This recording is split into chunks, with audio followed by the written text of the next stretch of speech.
Kali ini saya akan membahas materi asas kontinuitas.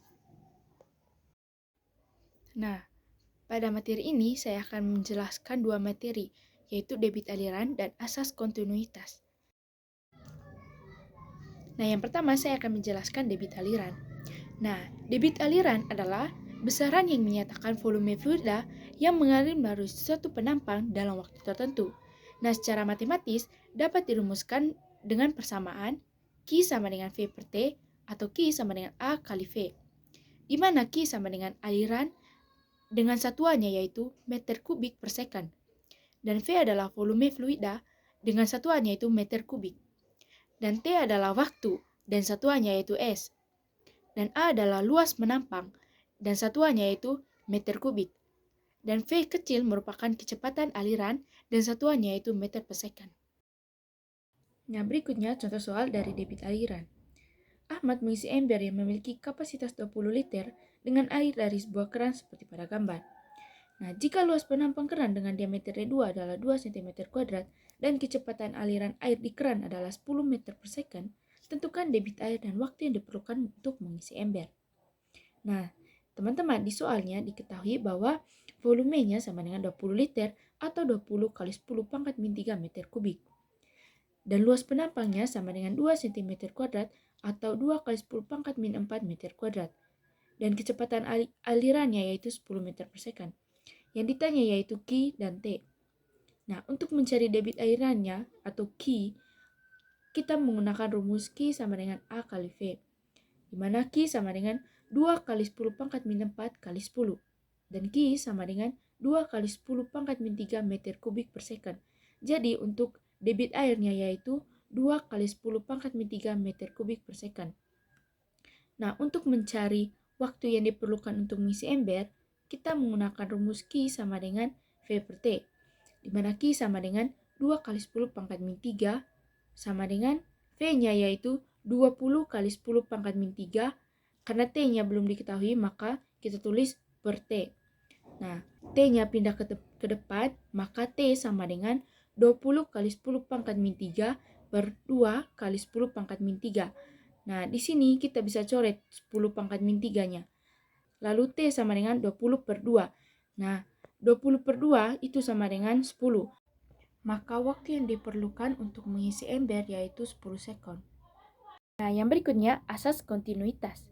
Nah, asas kontinuitas ini kita bisa sebut juga dengan hukum kekekalan debit. Nah, asas kontinuitas ini menyatakan bahwa fluida yang masuk ke dalam suatu penampang akan keluar di ujung penampang lain dengan debit yang sama. Nah, teman-teman, misalnya pada gambar.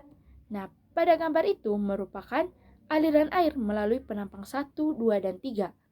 Nah, maka air yang mengalir pada penampang 1, 2, 3 ini memiliki debit yang sama.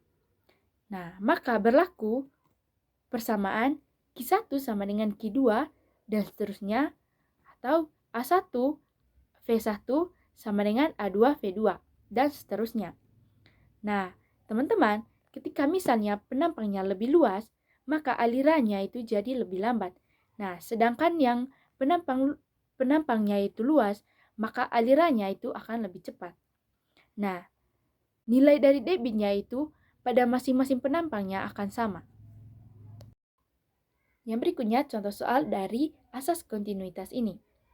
Nah, soalnya, pipa saluran air bawah tanah memiliki bentuk seperti pada gambar. Nah, jika luas penampang pipa besar adalah 5 meter kuadrat, luas penampang pipa kecil adalah 2 meter kuadrat, dan kecepatan aliran air pada pipa besar adalah 15 meter per second. Tentukan kecepatan air saat mengalir pada pipa kecil.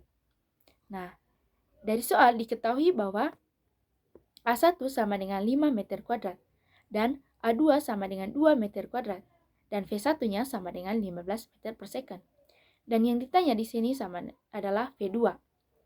Nah, untuk menyelesaikan soal ini, kita menggunakan persamaan A1 kali V1 sama dengan A2 kali V2, di mana A1 sama dengan 5, dan V1 sama dengan 15, dan A2 sama dengan 2, dan di sini V2-nya belum diketahui. Jadi, 5 kali 15 sama dengan 75, dan 2 kali V2 sama dengan 2 V2. Nah, di sini kita akan pindah ruas V2-nya, jadi V2 sama dengan 75 per 2. Jadi, V2 sama dengan 37,5 meter per second. Jadi, V2-nya sama dengan 37,5 meter per second. Nah, contoh penerapan asas kontinuitas itu terdapat pada selang penyemprot air, di mana saat kita menyiram tanaman, kita dapat menentukan ujung selang untuk memperkecil luas penampangnya. Nah, akibatnya, kecepatan air yang memancar akan semakin besar. Nah, hal ini disebabkan oleh debit air yang masuk harus sama dengan debit air yang keluar.